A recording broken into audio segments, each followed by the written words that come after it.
What's that you say? You gotta turn on the radio. Okay. You got to listen to Prohibition Radio with Emma Clair. You got to listen to Prohibition Radio with Emma Clair.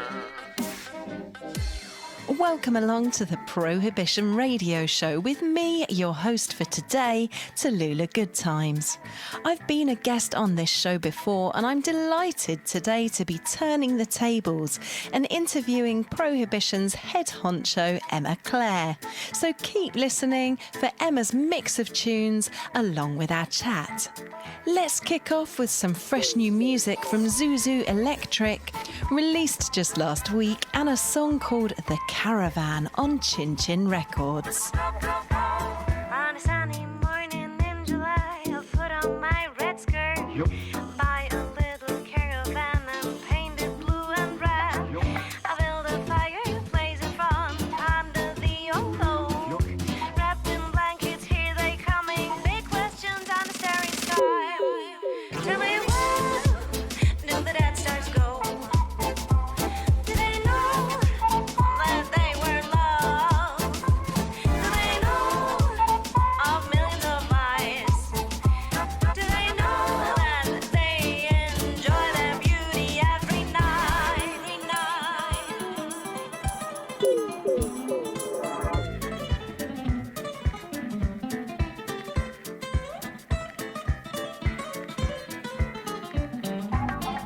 Waking up at 6 a.m., smelling misty meadows, deer feeding me, my little horse, loving the simplicity. If you want to change the world, be the change by yourself. Tell me when do the dead stars go? Do they know that they were loved? Do they know of millions of eyes?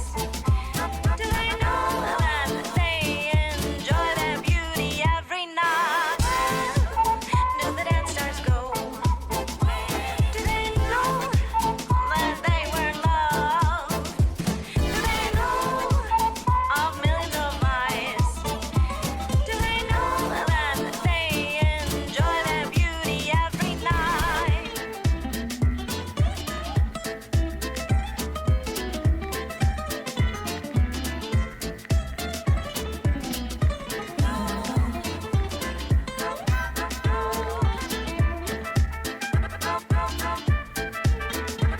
Tell me when do the dead stars go?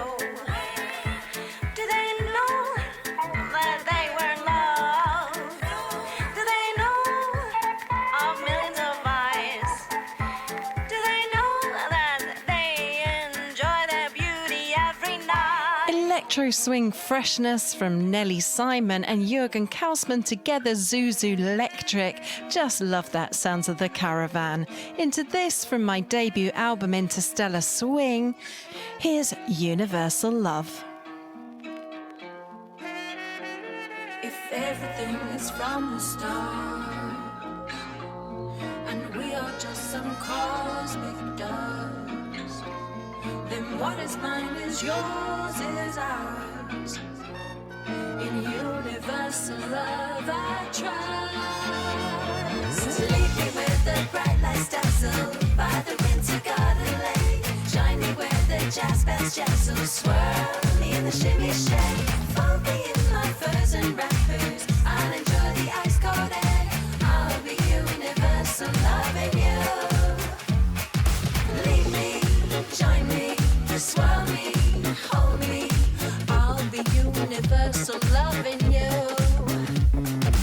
Leave me, join me, swirl me, hold me. I'll be universal loving you.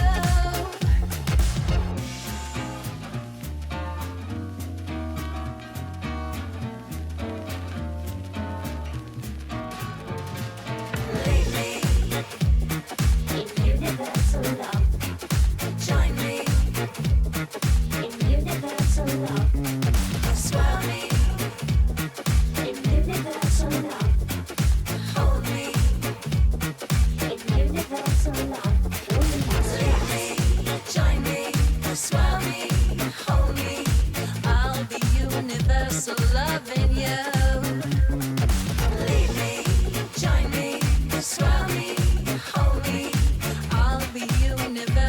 loving you.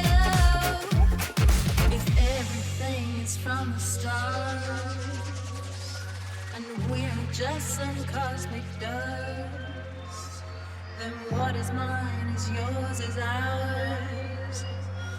In universal love we must trust. Hashtag Prohibition MCR. Lead me where the bright lights dazzle, by the winter garden lake. Join me where the jazz bands jazz, swirl me in the shimmy shake. Fold me in my furs and wrappers, I'll enjoy the ice cold air of the universal loving you. Lead me in universal love. Join me in universal love. Swirl me in universal love. In universal love. We must join me, swirl me, hold me. We must try universal love. Lead me, join me, swirl me. In universal love I trust. Next up, a remix from producer Jimmy Needles of the great Cab Calloway. Not his most famous song, Minnie the Moocher, but a great song nonetheless. Here's the sounds of Happy Feet.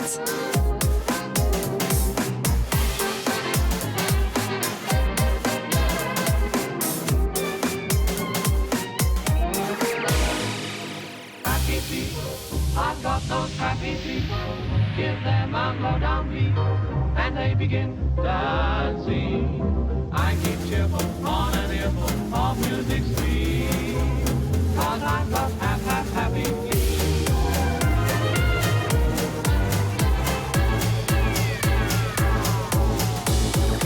Watch my feet.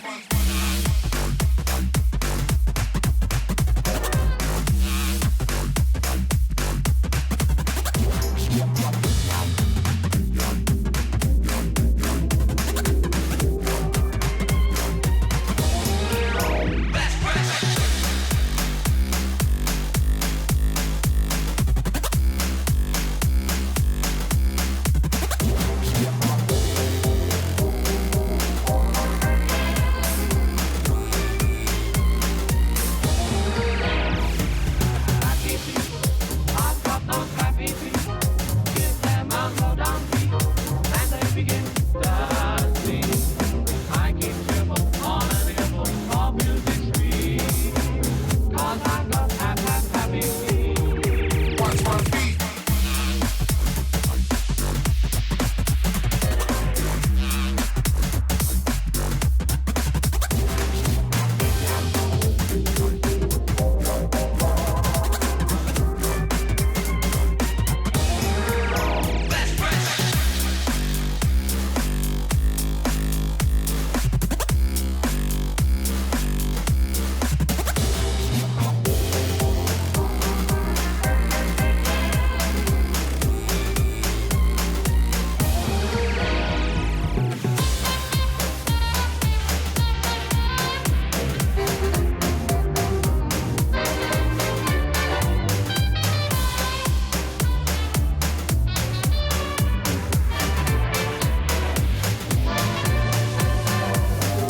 Happy feet, I've got those happy feet. Give them a low down beat, and they begin dancing. I keep cheerful on an earful of music sweet, 'cause I've got happy feet.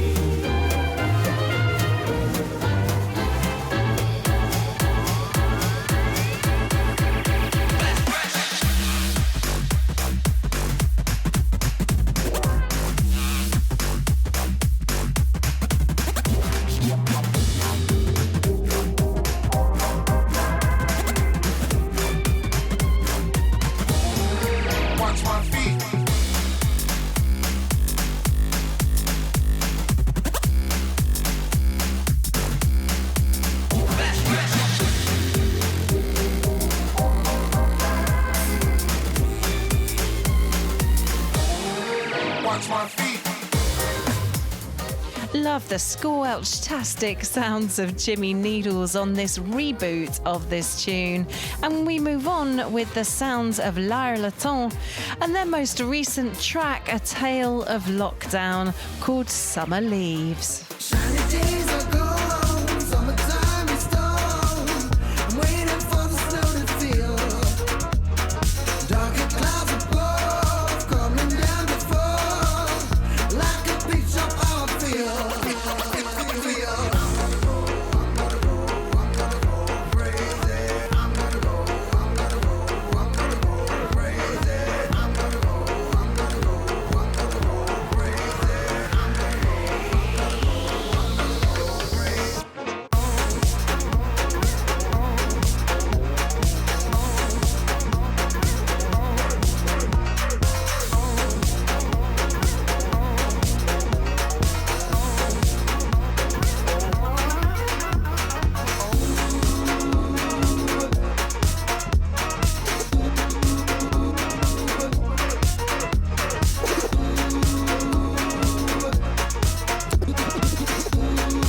Hey, you're listening to the Prohibition Radio Show.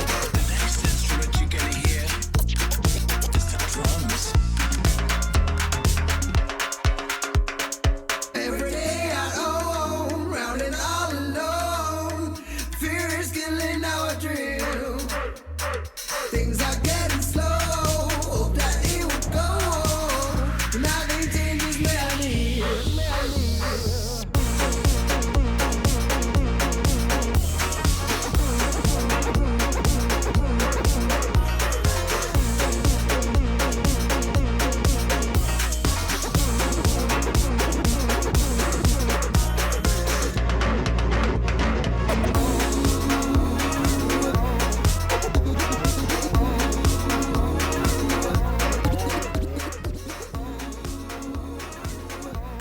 There's been some amazing electro swing coming out of America, and one band from LA who described themselves as having one foot in the future and one in a dark, smoky jazz age cabaret, Red Light District, and next up with their cover of the famous Jolene.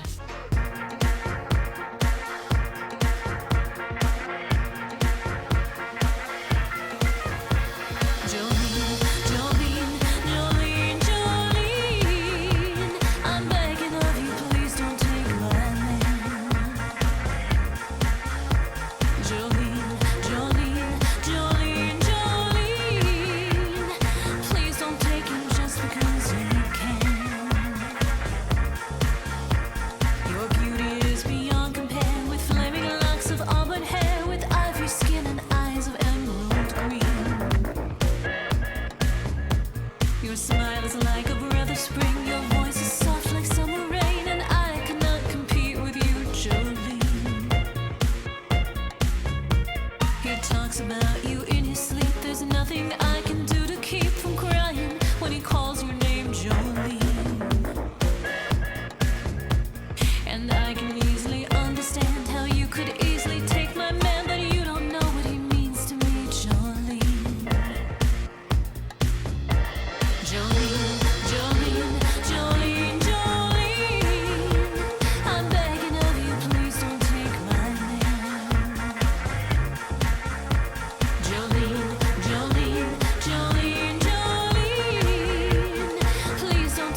my favourite artists and inspirations, Caro Emerald, is up next with a song remixed by the Swing Growers Pisk.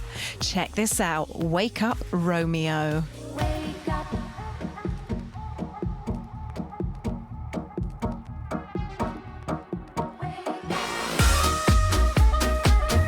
Find us on Facebook, facebook.com, Prohibition MCR.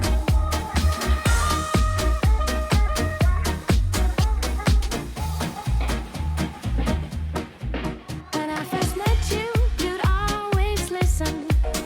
Talk for hours and concentrate on kissing. Now your lips are like a lump of coal. They've got the color, but they have got no soul. Those early days, romantically cafeing, speaking a language that always said I'm staying. Now every road is blacker than tar. Is that the color of your heart or where we are? Wake up, Romeo. Enough about you, that's gotta go. We got a long, long way to go, and you're nobody without me. Wake up, Romeo. You're giving me bad insomnia. We got a long, long way to go. Shut up and love me. We take a drive, the radio is on. That conversation is all you seem to want. 'Cause when I speak, you always turn it down. That isn't good, and it's become your style. You take me home and promise we won't fight. And baby, 10 o'clock's too early for good night. Wake up, Romeo. Enough about you, that's gotta go. We got a long, long way to go, and you're nobody without me. Wake up, Romeo. You're giving me bad insomnia. We got a long, long way to go. Shut up and love me. Why do you do that? You know I don't like it when you do that. I really don't like it when you do that. So why do you do it when you know I don't like it and you know you shouldn't do it? So don't do that. I really don't like it when you do that. You know I don't like it when you do that. Ba-da-ba-ba-ba-da do that. Ba-da-ba-ba-ba-da do that. Ba-da-ba-ba-ba-da do that. You know I don't like it when you do that. I really don't like it when you do. Wake up, Romeo. Enough about you, that's gotta go. We got a long, long way to go, and you're nobody without me. Wake up, Romeo. You're giving me bad insomnia. We got a long, long way to go. So everything Roberto touches turns to gold, and that's another incredible remix from him there of Caro Emerald and Wake Up Romeo.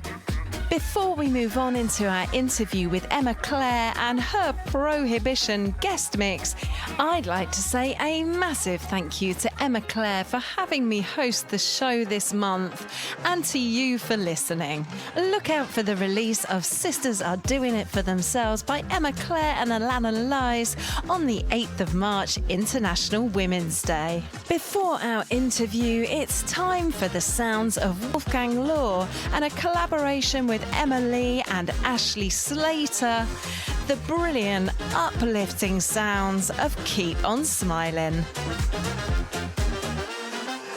Hey, if you're feeling blue, I'll tell you what to do. If dancing pulls away, and smile. If life ain't looking good, third times in your neighborhood. It's dances blues away, and smile.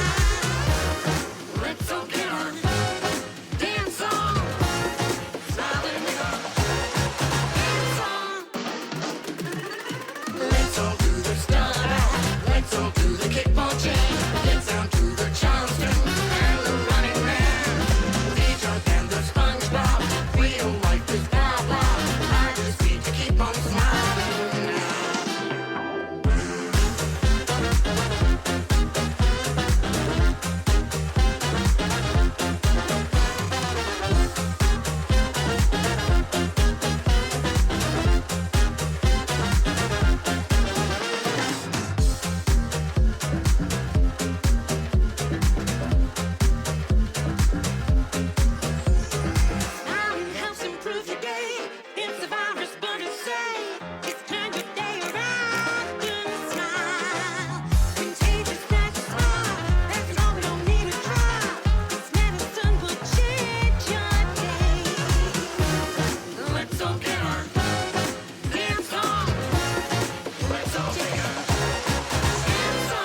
Hashtag Prohibition MCR. So first of all, I'd like to thank you for trusting me with your interview. Welcome along. Ah, thank you very much. You are very welcome. Do you know what? I couldn't have thought of a better person to hand over the interview duties to. I listened to your International Women's Day podcast that you did a while ago that you invited me to be a part of. So, you know, you've got the skills and you've been doing all the stuff with BBC Radio Suffolk. So I'm really excited to be interviewed by you.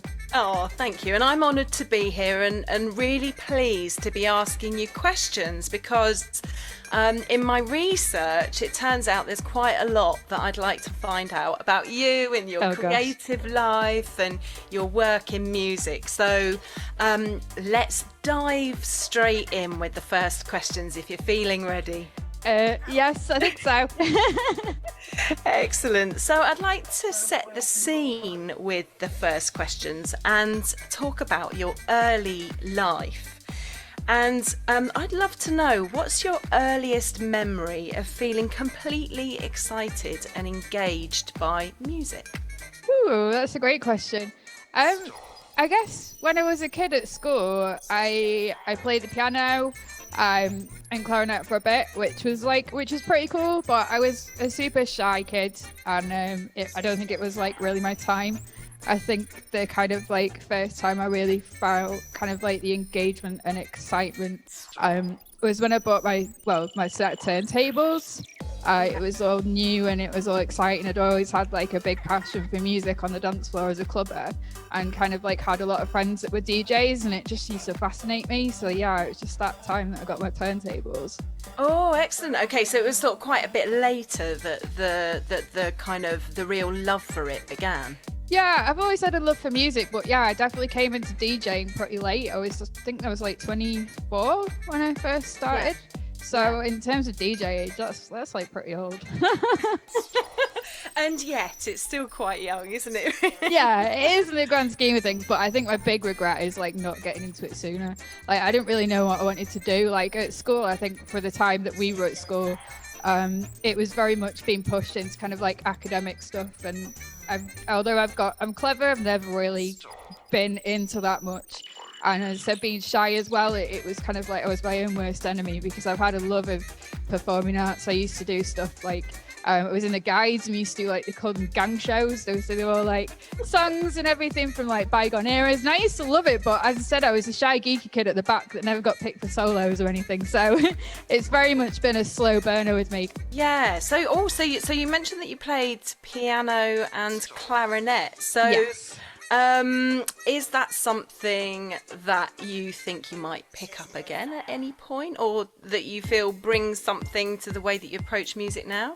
Yeah, 100%. I mean, at the time, I didn't really see the value of it. I think it wasn't really cool to play an instrument when we were at school. It is now, and that's a massive plus. But yeah, at the time, it was just kind of like one of those things I did. Like my grandma played the piano, and my dad played the piano, and he played the euphonium in a band. So there is like a bit of musical kind of like roots in my family. And that's kind of like how I fell into it. And I think although my music theory knowledge isn't amazing, I've definitely, playing an instrument has definitely given me some kind of like knowledge on the scales and, you know, stuff like that. In terms of picking it back up again, I bought myself like a full-sized MIDI keyboard, which has been a massive help, because before that I just had like a tiny little Akai thing that you'd have to have like tiny little fingers to be able to play it, and only on one octave.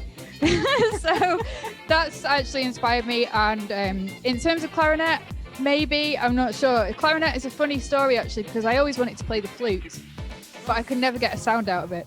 I remember being at school when they had like the musical instrument trial day, and it was a clarinet and a flute, and I was like, I want to play the flute, and it's like no, nothing. So I ended up with the clarinet. It wasn't kind of as sexy as the flute. Sorry to any clarinet players out there. Which is, because I actually almost the same as you used to play clarinet as well, and it's I mean now I love the sound of clarinet, and how fascinating that it's something that has actually helped you, and all the music playing in your younger years has really helped you in your work today. So your grandmother was a pianist, your father a brass player. So do you feel, you touched on it briefly there, do you feel it has sort of influenced you and maybe helped with confidence for your life in music? Yeah, definitely. I think me and my dad are like super similar. We definitely share the more creative gene in my family. My mum's more of a teacher, analytical brain and stuff. Me and my dad, although my dad's massively into spreadsheets and stuff, but that's another story. But yeah, I think definitely that kind of spurred me on, so to speak. Because I remember going round to my grandma and granddad's house when I was a kid, and my grandma had a piano. It was quite out of tune, but it was still a piano, and I remember kind of like bashing along on that a bit. So Honky tonk style. Yeah, so totally. And so, I mean, so your love of the performing arts and and performance and music is something that developed when you were younger, and you then went on to a higher national diploma in media and performance, later a degree in television and radio. So evidently this gave you a really solid grounding for what you're doing today. You mentioned going out clubbing. Would you say that there's like a pivotal moment that you actually decided that DJing could be a career for you? Do you know, it's funny because I never really saw it as a career when I came into it, because I didn't really have, like today now, there's so much kind of like tools and YouTube tutorials out there that give DJs an insight into what you actually need to do to make a business out of your DJing. But back then I was just like playing tunes. Like I started off with playing hard house, and that was such a small scene, so you got paid like 50 quid, sometimes not even that. You get handed a book of tickets to like play this gig. But because I was so obsessed with hard house, to me it was just these opportunities to play for these brands that I'd just like absolutely been a huge fan of for my clubbing days. That was kind of enough for me. I think it was only until I started playing kind of like more widely accessible music such as house that the kind of like paid gigs became more of an opportunity. And then I kind of I guess meeting Chris, my partner, was actually a kind of pivotal moment as well, because he's always been a big kind of driving force behind me and always pushed me and always really encouraged me. And I think when I kind of went through it's funny because I interviewed Professor Elemental, and he's had quite a similar journey to me, shall we say, kind of like having all these office jobs that we hated but actually taught us some really good skills in. So that was kind of like, I spent quite a few years not really knowing what I wanted to do, but always sitting there in these horrible like call center customer service jobs, just drawing pictures and music notes, because that's all I wanted to do. But yeah. And do you think there's quite a pressure on having to know what you want to do? Yeah, 100%.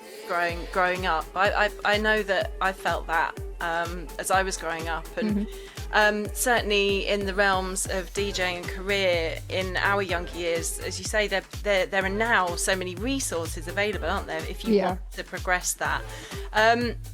So, I mean, you're evidently sort of pretty driven, really, to kind of, do you feel you've carved your own career and sort of found your way off your own back very much? I think it's been 50-50. I think I've been in the right place at the right time, but also on the flip side of that, I've put the graft in. Like, I've never given up. I mean, the first gig I got, I hate this story, but at the same time it's pretty cool because it gave me an opportunity into music. But the first gig I ever got was because I was a girl, because he was like short of a DJ on like, because he was doing this girls versus boys night. But no, I think it's been a mixture of drive and also just if you get opportunities land at your door, just grabbing them. Yeah, definitely. I think that's really important, isn't it, when you want to pursue a career doing something that you really love. Yeah, exactly. And also I have to say, like, obviously, because I went self-employed, I think it's back in 2015 now, but I've always, I think some people think that you can, there's very few DJs that can actually make it a living just out of playing, like, in the clubs. It doesn't really work like that. And I decided, like, from that moment that I went self-employed, that I'd literally do anything it took to not get a job. So I have done the whole, the corporate scene, the wedding scene, everything like that, just to kind of like bring the money in, because as you know yourself, someone once said to me, it's a marathon, not a sprint. Yeah. And I think that was like some of the best advice I've ever had. But and it's, you know, there's no kind of like there's no right or wrong answer on how to kind of like find your way in music. There's so many different ways of approaching it. But that's the approach I took. But I think what's been super cool is since like all the venues shut, I've not had to do any wedding gigs, and I've not had to do any corporate gigs, and I've had so much more time on my hands to be actually able to like do what I want to do. So it's been really nice. Yeah, definitely. I feel that too. Yeah. It sort of it's enforced a different approach in a way, hasn't it? Exactly. To tackling how to sort of do what you love and also survive at the same time. Yeah, for sure. That's that. Yeah. And yeah, and then so you mentioned commitment, and I'm a great believer that you know, sort of once you commit to a goal, then things start happening, and you really you know, sort of start progressing towards the life that you want to build for yourself. Is that do you feel that's been the case for you, that since you made that commitment to go self-employed and since you decided that you were all in, that things have really sort of started to happen? Yeah, I think so. I think that, you know, you have to go all in, because I mean, props to anybody that does like a full-time job and then does their music on the side. To be fair, in that respect, you have to be even more committed, because you're kind of committing 35 hours a week to a working job, and then you're probably committing the same amount of time to kind of like working on your music. But yeah, mindset is definitely an important thing. You have to have also the self-belief and, just as you say, the commitment to make it happen. Otherwise, it's kind of pointless. Yeah, definitely. So now I'd like to delve a little deeper into your creative life, and I'd love to know what your biggest challenge that you've had to overcome to live your life the way that you want it has been, whether it's something internally or externally. Oh gosh, that's a good question. That's quite a hard question, actually. Biggest struggle, I think it's probably myself. I quite often get in the way of myself. Like, you know, I quite often kind of like hold myself back. I think fear is a big part of holding people back, and I think that's, you know, that's always been a bit of a contributor with me. It's like, you know, so yeah, I think that's probably the biggest challenge.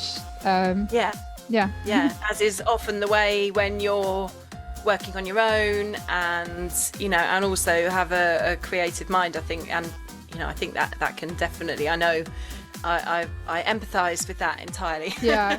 And the other thing that I'd love to know is the aspect of your work that excites you the most.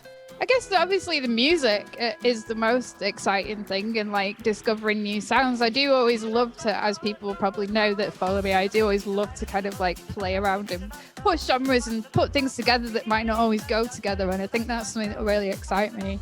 Like I think it's just like the rebel inside me wanting to, like, you know, break down boundaries and always kind of like play around with stuff. And I always see like rules there to be broken in music, you know what I mean? Yeah. And that's what really it interests me. I can never be one person, like a person that just plays, you know, tech house and that's all they ever play.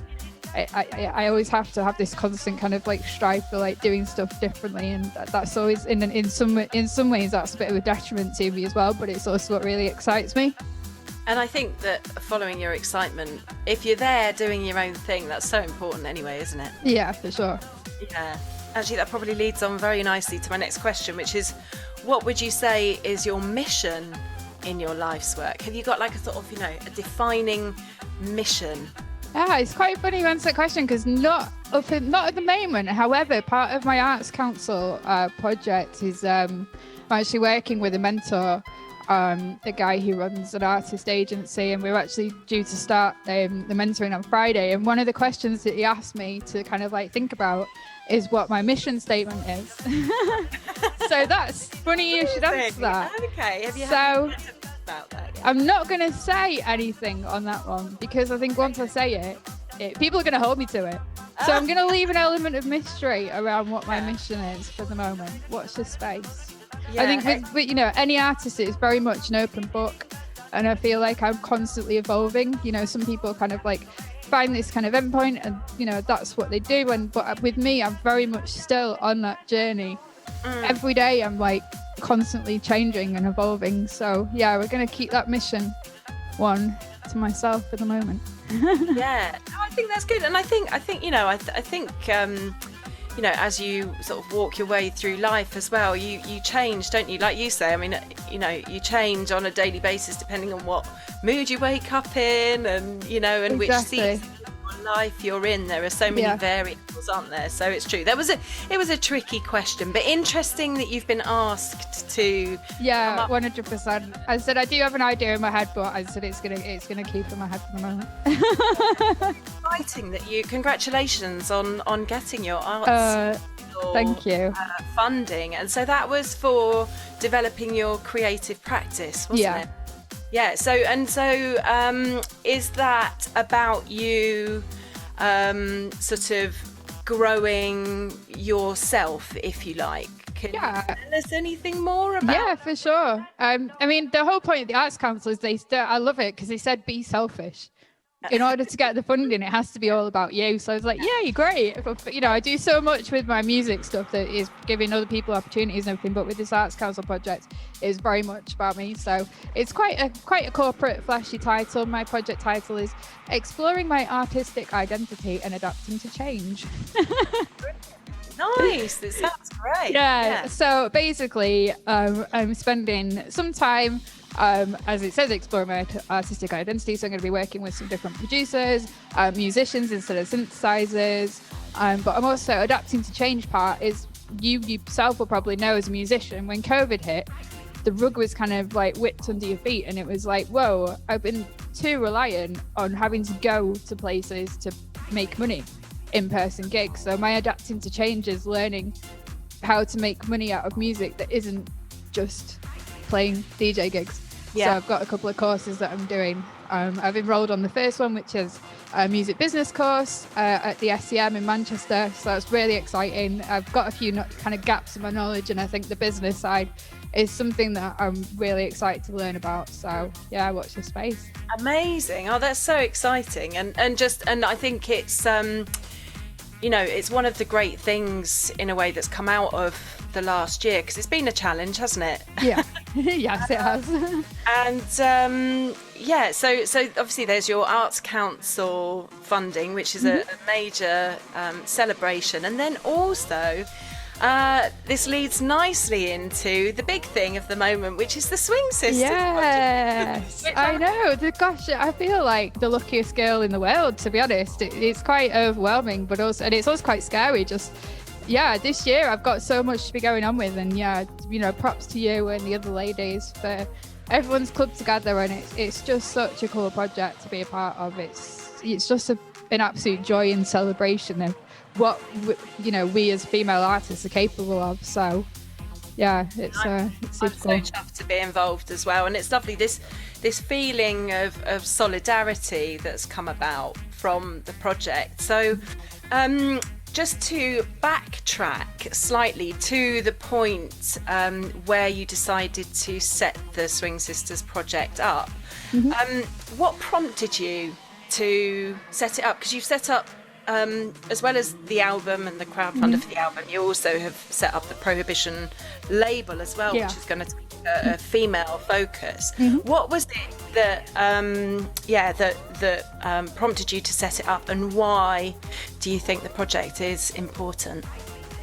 So with Prohibition, obviously we celebrate our 8th birthday this year, and I think I could probably count on 2 fingers the number of female DJs that have had play to Prohibition, which is absolutely shameful. And I've always wanted to have more ladies involved in the events. You know what I mean? It could be a girl myself. I always felt so bad not booking them, but it's just there's few and far between. But I mean, there's 2 prongs to that one. Obviously, there are females that play electro swing, but it's having the budget to book these acts for an event. But that's by the by. But in terms of the label and the kind of project, I just wanted to bring everyone together. I think obviously because of COVID, there was more time to do those sorts of things, and there was more time to connect people that might not have been able to connect in the real world, in inverted commas. Yeah. So that was kind of driving behind it.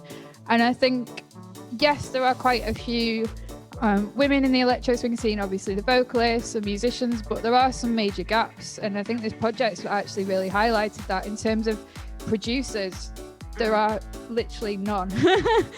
So I'm really hoping that this project will inspire, you know, the future generation of people to kind of get involved, because that's what it's all about, really. You know, music in general, I feel it's really important as an artist to inspire people. Yeah, and I think that's something that you do by doing what you do as well. And you know, it really is a fabulous project. So if there are aspiring producers listening, what would you say? What would you say is a great starting point for you know, for somebody who's interested in exploring it more?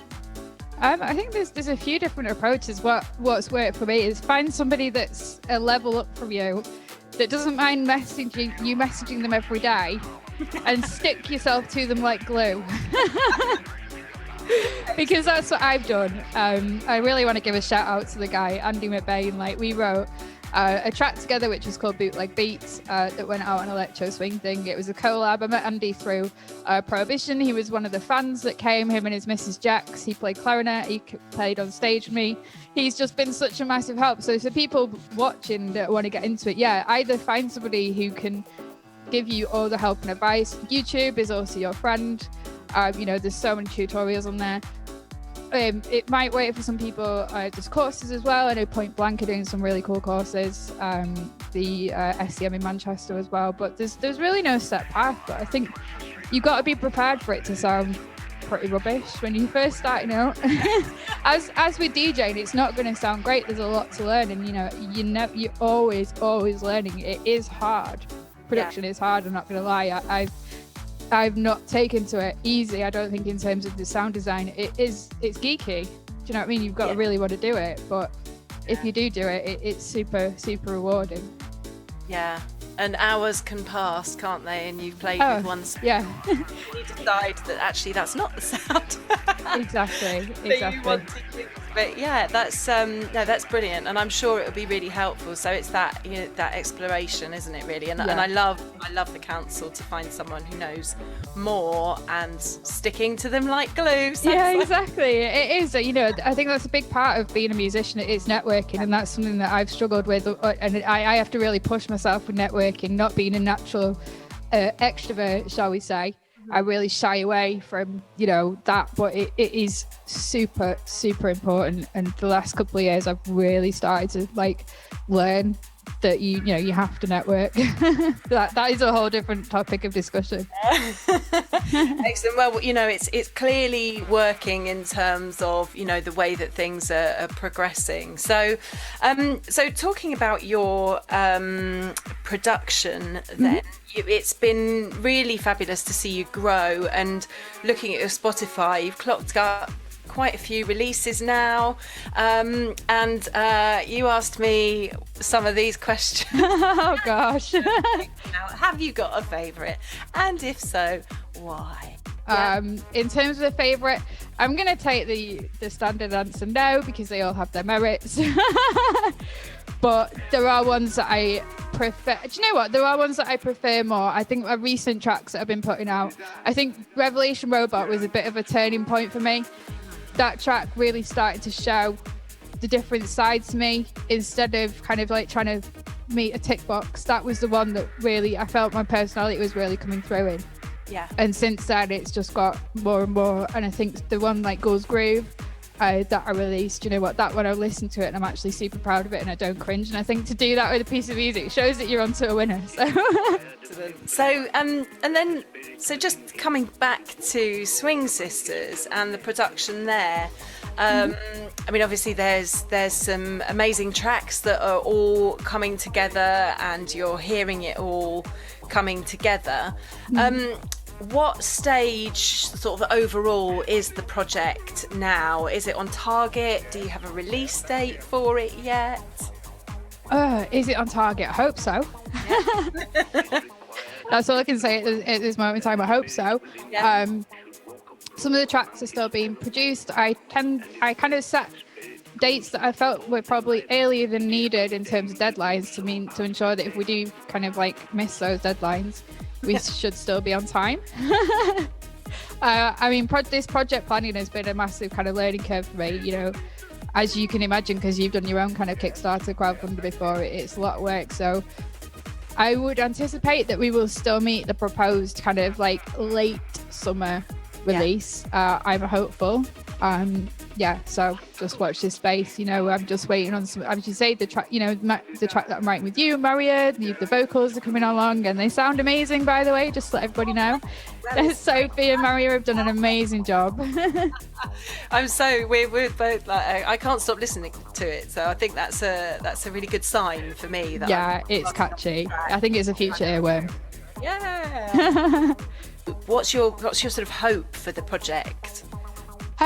My hope is obviously we do it justice, because people have funded it, and I've got mad anxiety that, you know, people put their hard-earned cash into this project, and I want it to be as good as it can be. Do you know what I mean? I'd hate to hype it up and then people go, oh, do you know what? That's not good.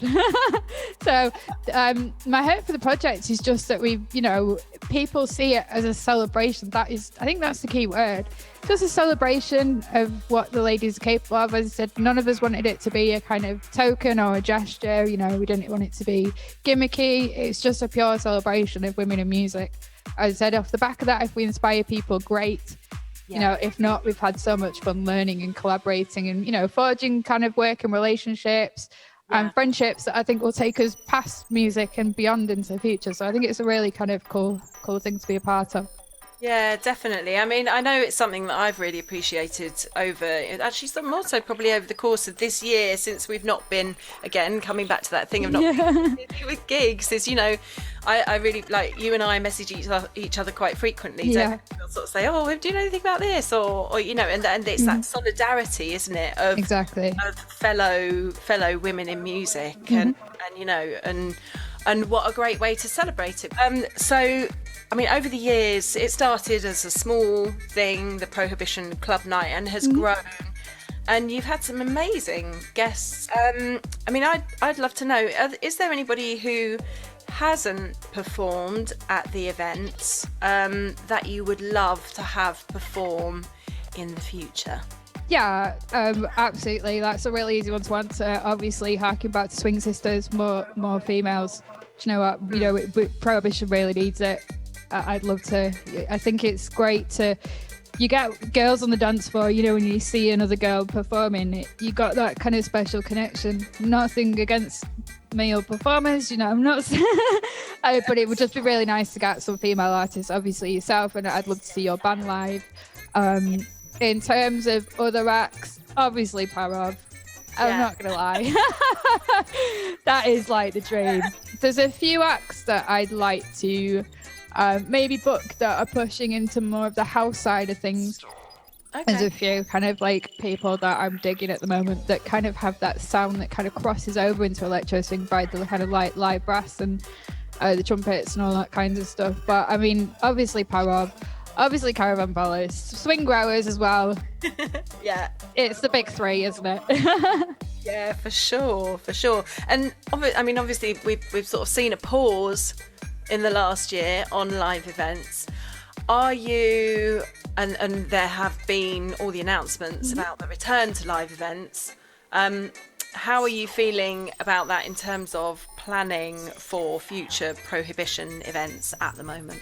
Yeah, it's a tricky one. Do you know what I mean? I think I've been, obviously, because on Facebook I've got a really big network, and some people have like started to announce events already, and I'm thinking, do you know what, I think it might be a little bit too soon.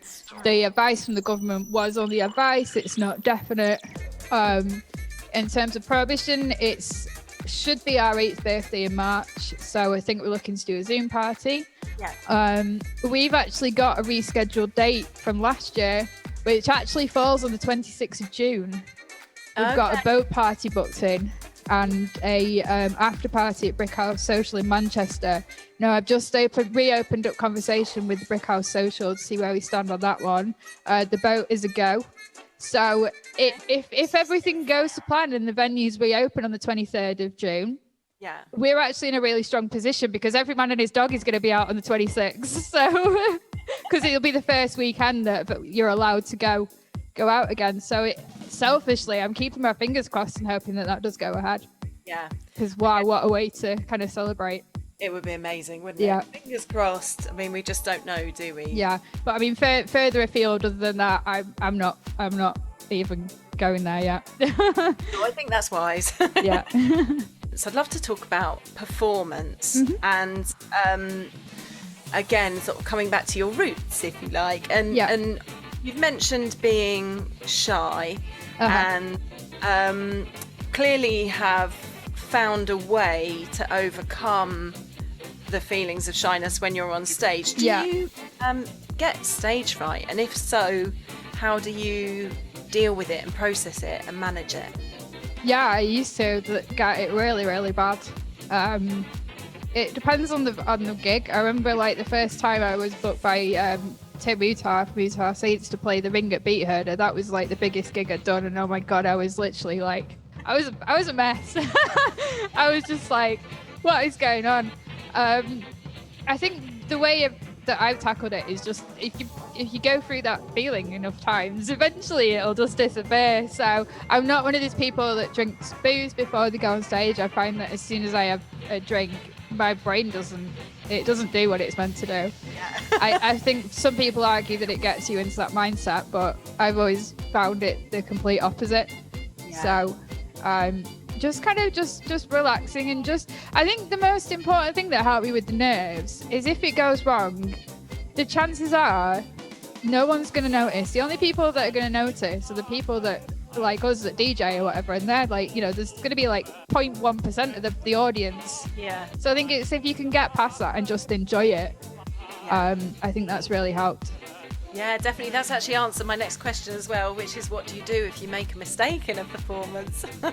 Yeah. We just ignore it and move on because no one's going to notice anyway. Yeah, I mean, I'm not going to lie, if I drop that mix or whatever, or if you hear like a beat like slipping out and you're like, oh my God, like dying inside, but you just need to like carry on, or you miss that cue point and you knew that like point in that track was like the perfect like point to bring that tune in, the next one. No one's going to notice. It's so true. It's so true. So Beat Herder, that was, I remember seeing your socials and seeing how excited you were. Tell us about your favourite performance in your career. Now, I know this is that impossible question, but is there, can you, if you just think about it, is there a performance which springs to mind? Maybe it is the Beat Herder one, or maybe it's another. Gosh. Do you know what? My mind always goes blank when people ask questions like this. I'm like, I've played so many gigs, but I can't think of anything to say. I've had some really cool events that I've played at. Obviously, the international ones that I've done have been cool. I think Monster is definitely one of the more fun ones that I've done, just because that gig and that the brand, it's just like my personality through and through. Yeah. It was like, it's a very kind of like the crowd is like, it used to be kind of like known for cybergoth, so there's kind of like all the kind of colourful aspects and the dressing up, and it was a Halloween event and I had like my UV skeleton costume on, and it's just like, if there was ever an event that suited me, it's that one. So yeah, that was definitely fun. Obviously the festival gigs, Boomtown with Alana, that was amazing. For years and years and years I wanted to play at Boomtown. It always falls on my birthday, so often all my friends went to Boomtown, but I stayed in Manchester because I was quite often gigging. Yeah. So it was just incredible to go and play. And I just remember we've got a lovely photo that Chris Toffee took of us at the end, where the whole tent's packed out, singing one of our own, Alana singing one of our tracks, and that was just like the best feeling. In fact, I think it was the sisters are doing it for themselves. We did play that one because that track has been in the pipeline for a couple of years now. It's been a right slow burner. So yeah, I think Boomtown, but there's just been so many, obviously from the Hard House days as well, getting to play for Insomniacs, for Good Grief, and just as I said, the events that had proper buzzed off, but there's just so many. Oh, it's amazing though, isn't it? The adventures that music and doing what you love can bring you. So I've written wisdom as a next topic to chat about. It's a quite a short section, but there are times when others' words can really help you Yeah. at a tough spot or illuminate your path when you're feeling a bit stuck. What's the best advice that someone else has given you about your career? Be authentic. That's really resonated with me because it's far too easy to try and write music or play music that you think that's going to get you a release on like a big label, or it's going to earn you more fans. But at the end of the day, and I have fallen foul to that, because you know you want people to like you, but at the end of the day, being authentic and being true to yourself, because that shines through. So I think that's probably one of the best things that anyone's ever said to me.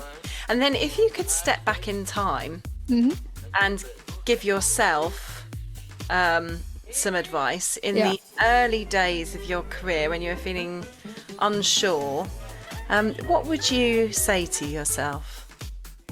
Oh gosh, that's a tricky one. It's probably what I still say to myself now: focus. Yeah, because I'm too easily distracted. Focus and really kind of like have a firm idea of what you want to do. And again, that's something I'm still telling to myself now. I'm quite envious of artists that know exactly who they are and what they want to be and where they want to go.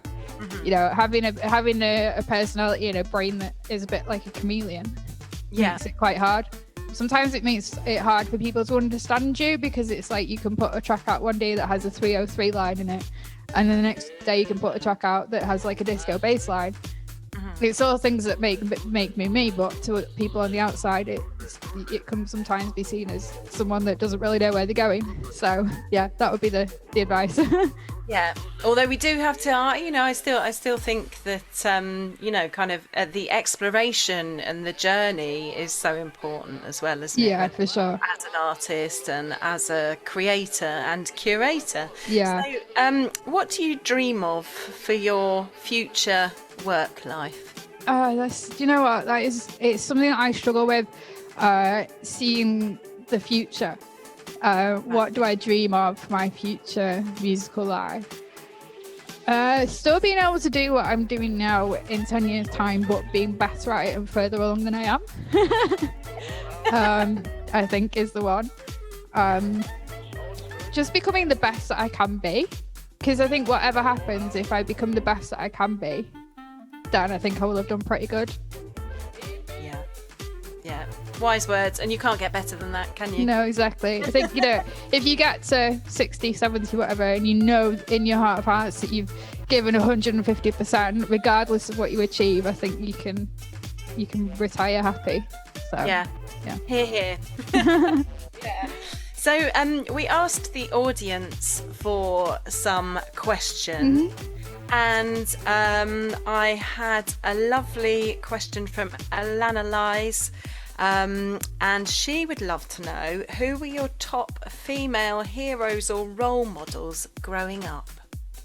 Yeah, do you know what? That's a tough question. Obviously, I saw that question online, and I was like, I can't think of anything to say. I was like, who are my female role models? Because I probably could say one, but they'd be proper cringe, because as I said, when I was a kid, I was a bit of a geek. You get some people on the show and they're like, yeah, my dad used to play with Stevie Wonder and, and James and everything. And this was like my musical roots. And I'm there yet. Yeah, I was like rocking out to the Spice Girls. So, so I think in terms of musical, which one?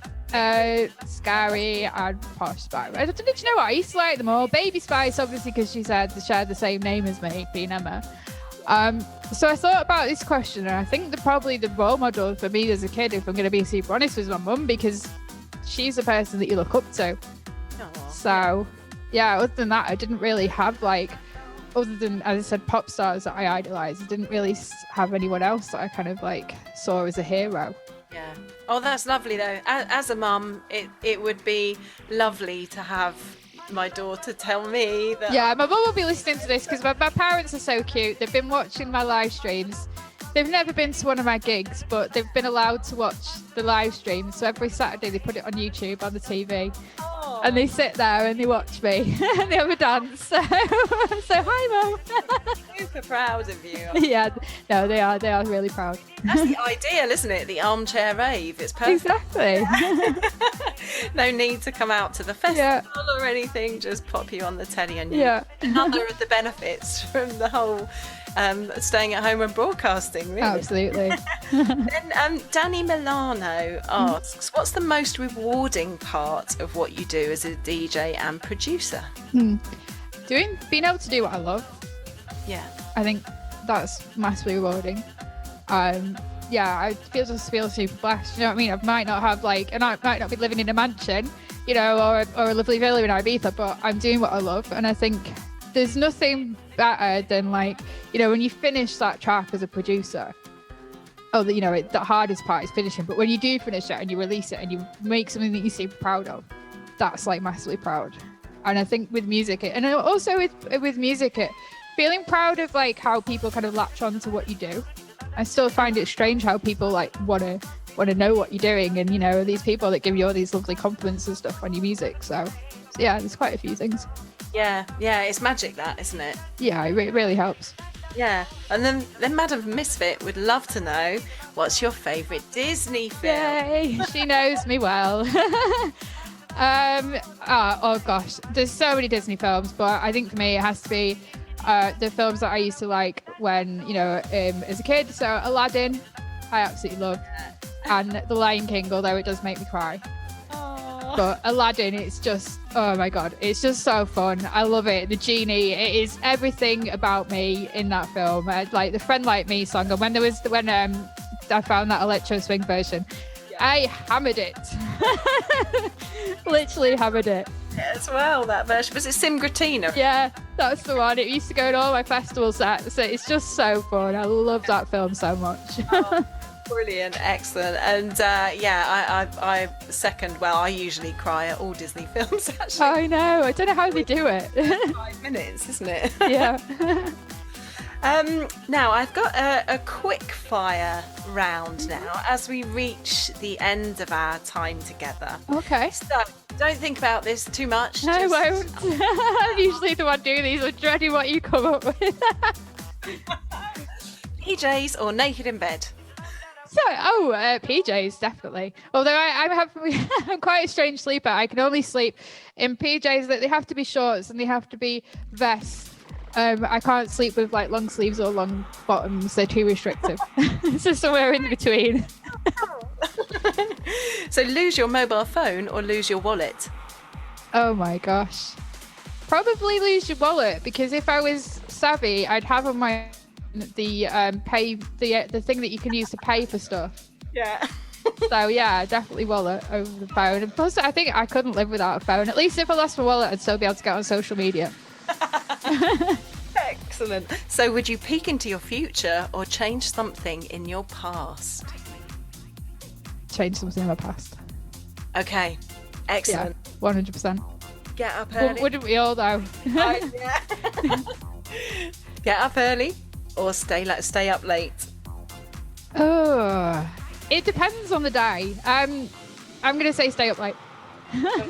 Love or money? Oh no. Love. Excellent. Text or call? Text, definitely. I don't call. Very rarely. Day or night? Ooh, I'm gonna have to say night now instead of stayed up late. Otherwise I'll confuse people. Peaceful life in a log cabin or chaotic life in a mansion? Oh, chaotic life, 100%. That is me, chaotic. Now or later? Now. I live in the moment. Saturday night or Sunday morning? Oh, Saturday night. Obviously. And then regret it on Sunday morning. Perfect. Excellent. So that's the end of our quick fire. Thank you. And in keeping with the tradition of the Prohibition, but changing it ever so slightly. Ooh, okay. I'm looking forward to this twist. What 3 things, not including your DJ kit, are your DJ gig essentials? Oh gosh. I should have thought about this one. I didn't think it would come up. What are my essentials? Do you know what? The 100% essential is a banana. Dom James, who used to do stuff with Prohibition, always used to laugh because he always used to see me with a banana. So a banana, a bottle of water, and some chewing gum. Really boring answer there. No, but essential nonetheless. Everything that you could possibly need to see you. Yeah, I'm not really a girly girl, so I wouldn't really be saying lipstick, powder brush, and all that stuff. I have minimal makeup. I put it on at home, and whatever happens, happens. And then get into the moment, and that's exactly. it. And then, of course, the final question, which we're all dying to know, and is, of course, the Prohibition closer. What's your favourite sandwich? What would be on the rider as your sandwich? Absolutely. I'm vegetarian, so it's not going to be meat. I love halloumi, anything with halloumi in, and I am sold. Halloumi, hummus, a bit of rocket, some avocado, some chili sauce. Big fan of chili sauce. And a bagel, not a sandwich. Toasted bagel. Hang on a minute. I know. Don't ask so much, do I? Excellent. Oh, that sounds delicious, actually, as we hit nearly lunchtime. I know. My tummy's rumbling. Oh, well, thank you so much, Emma. It's been such a pleasure interviewing you today and finding out more about you and your life, your inspirations, also chatting about International Women's Day, which is, of course, why we're celebrating, and look forward to seeing you soon. It's been an absolute pleasure. Thank you so much. You did an awesome job. Hey, you're listening to the Prohibition Radio Show. Hi there, I'm Emma Clair, and this is my special mix recorded exclusively for the Prohibition Radio Show.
marcianito.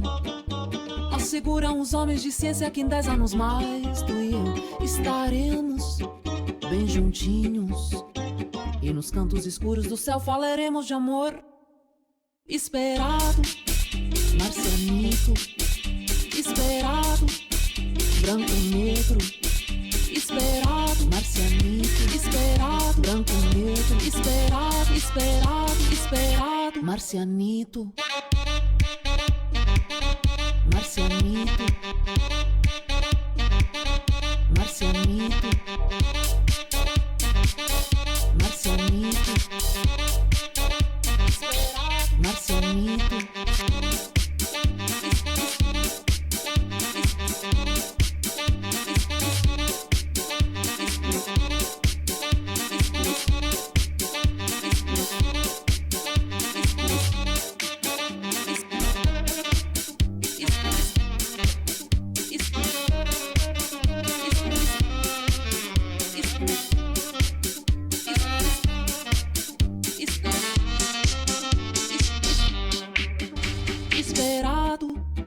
Marcianito.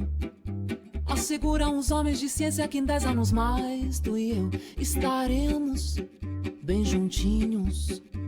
E nos cantos escuros do céu falaremos de amor.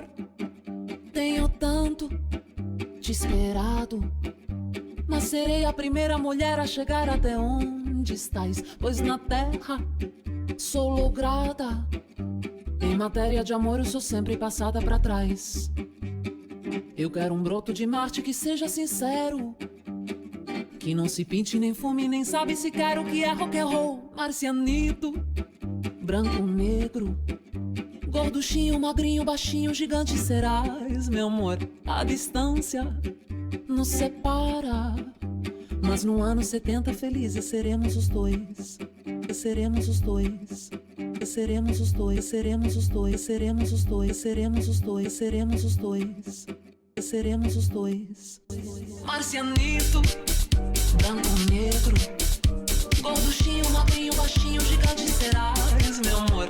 A distância nos separa, mas no ano 70 felizes seremos os dois.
Save my true inner child to be forever your little prince.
CR.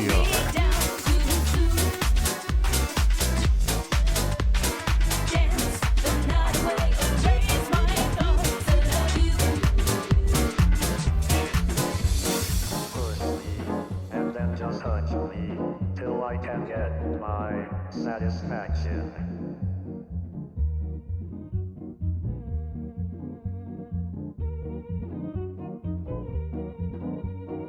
Push me, and then just hurt me till I can get my satisfaction.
On an old veranda where the palm trees swayed, I sang to Miranda a Californian serenade.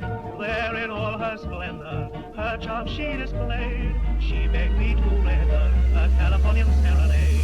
Now my life is so lonely, I feel weary and sad, for I'm missing the only sweetheart that I've had.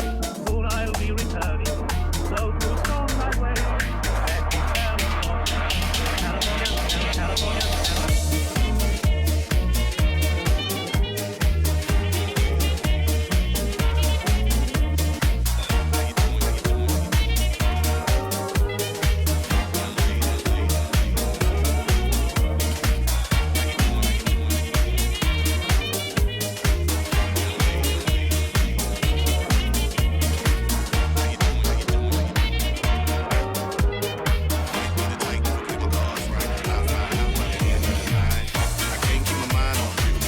Listening to the Prohibition Radio Show. I can't keep my mind off you.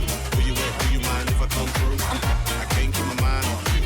Where you at? Do you mind if I come through? They call me Thomas, last name Brown. Recognize that you can't understand. Maybe we can keep it on the low. Let your guard down, ain't nobody gotta know. Maybe we can keep it on the low. Let your guard down, ain't nobody gotta know. Maybe we can keep it on the low. Let your guard down, ain't nobody gotta know. If you really girl, I know a place we can go. Let your guard down, ain't nobody gotta know. We can on the guard, ain't nobody gotta know.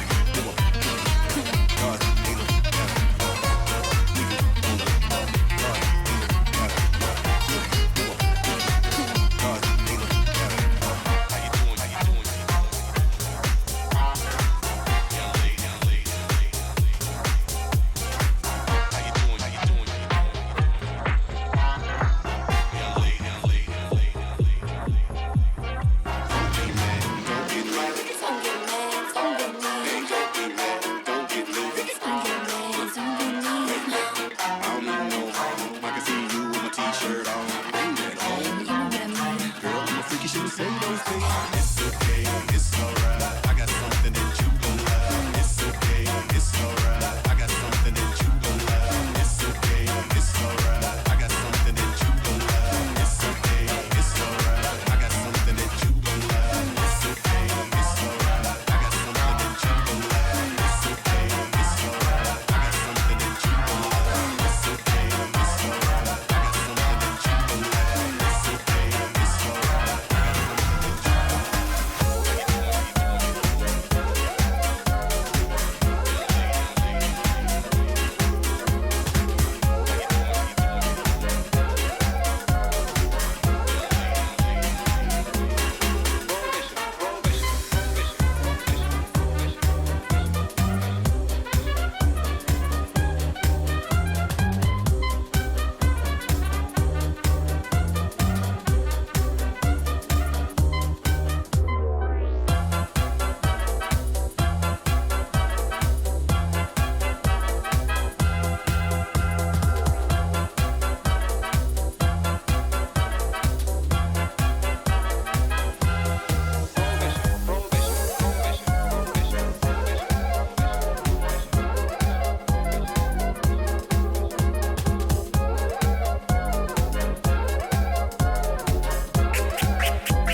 The handwriting on the wall for prohibition. Prohibition. Prohibition.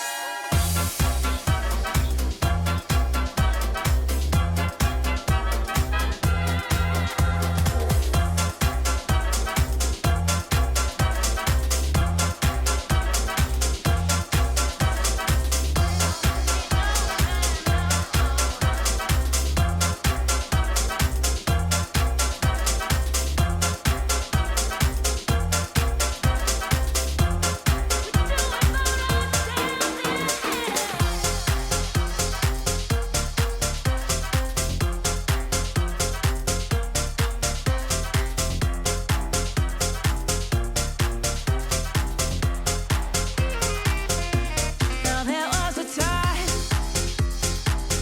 that they used to say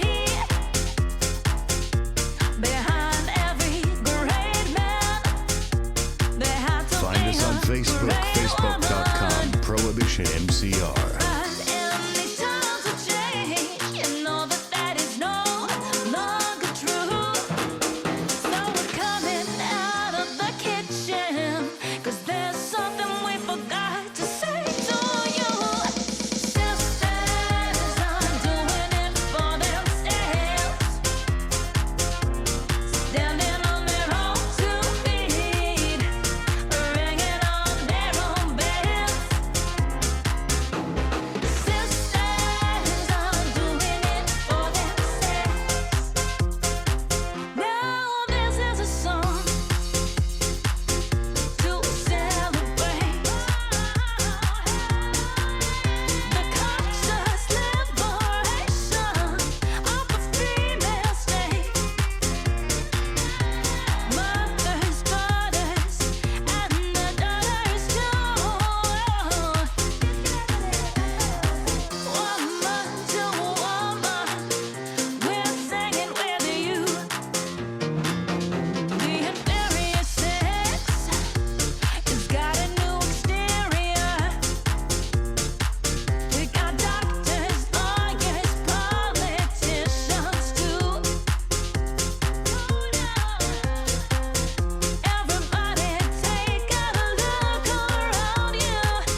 kiss of fire. I touch your lips and all at once the sparks go flying.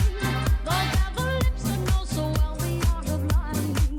And though I see the danger, still the flame grows higher. I know I must surrender to your kiss of fire. Just like a torch you set the soul within me burning. I must go on along this road of no returning. And though it burns me and it turns me into ashes, my whole world crashes without your kiss of fire. I can't resist you. What good is there in trying? What good is there denying? You're all that I desire. Since first I kissed you, my heart was yours completely. If I'm a slave, then it's a slave I want to be. Don't pity me. Don't pity me.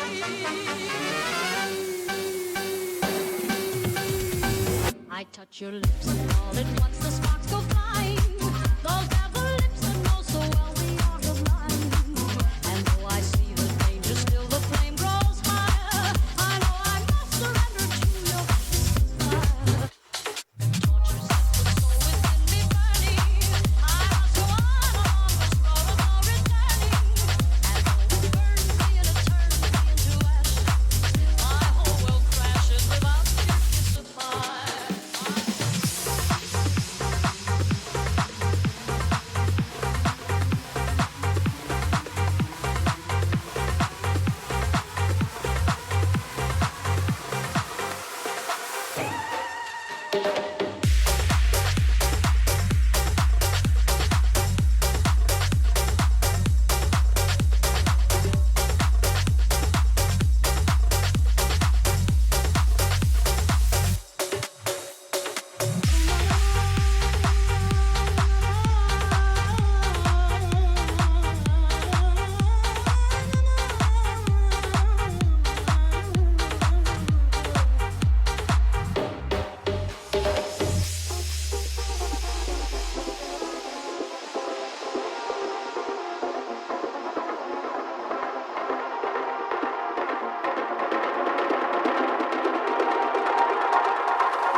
Prohibition MCR.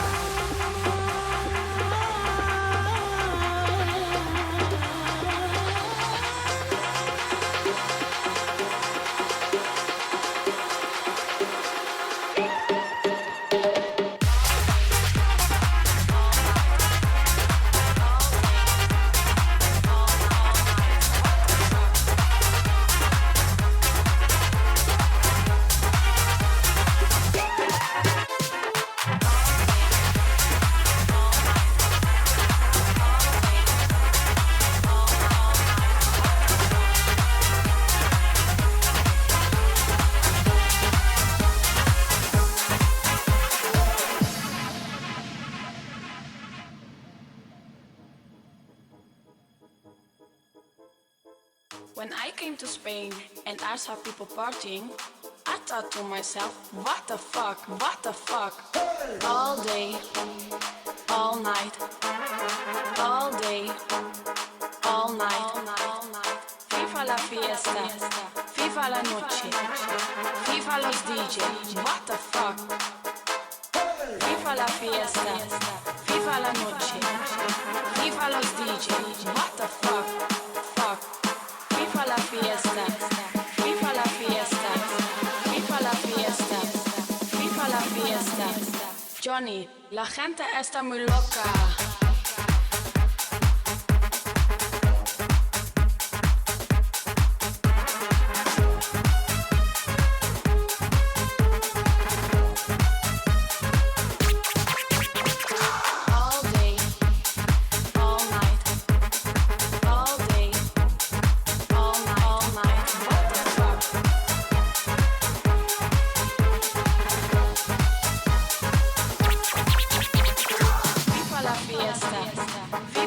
noche.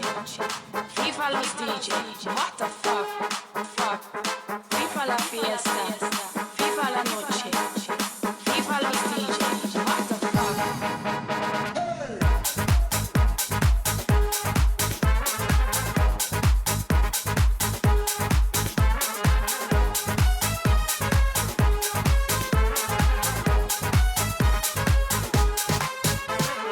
All day, all night, all day, all night, what the fuck?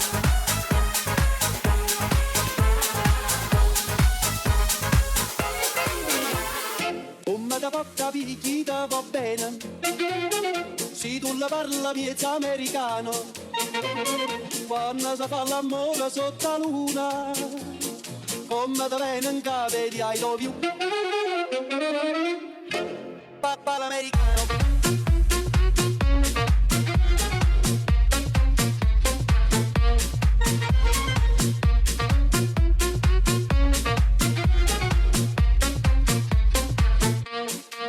Papà l'americano.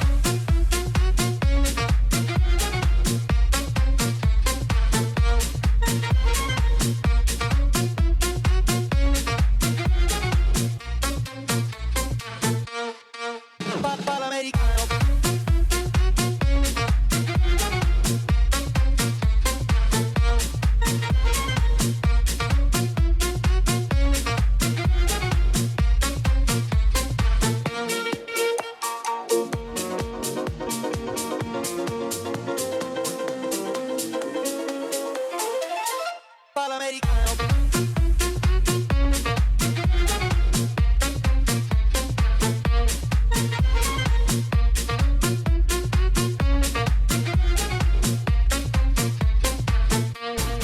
Papà l'americano.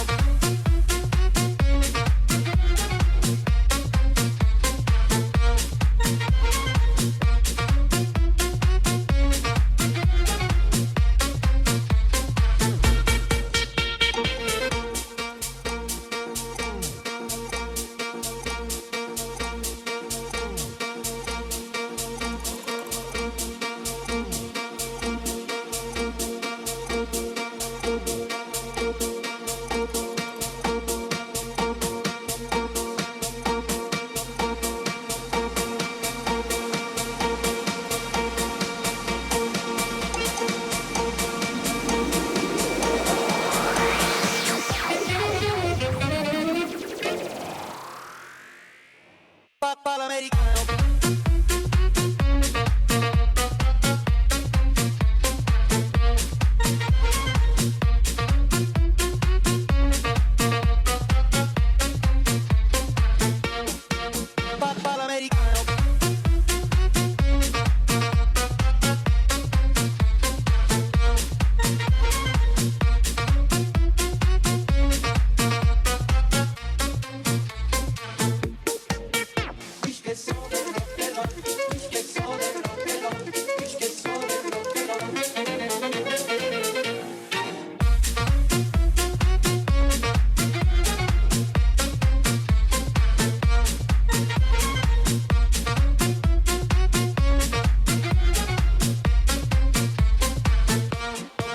Papà l'americano. What a brilliant selection of music from Prohibition head honcho Emma Clair. I so enjoyed our chat and discovering more about her creativity, ambition and music endeavour, and I'm sure you did too. Next time on the Prohibition radio show, Emma Clair will be speaking to Italy's Swing Growers, who have their brand new album Hybrid launching at the end of March. That's one I know I'll be excited to listen to. Till then, I'm TALLULAH GOODTIMES. It's been a pleasure to present the Prohibition radio show. Take good care and keep on swinging.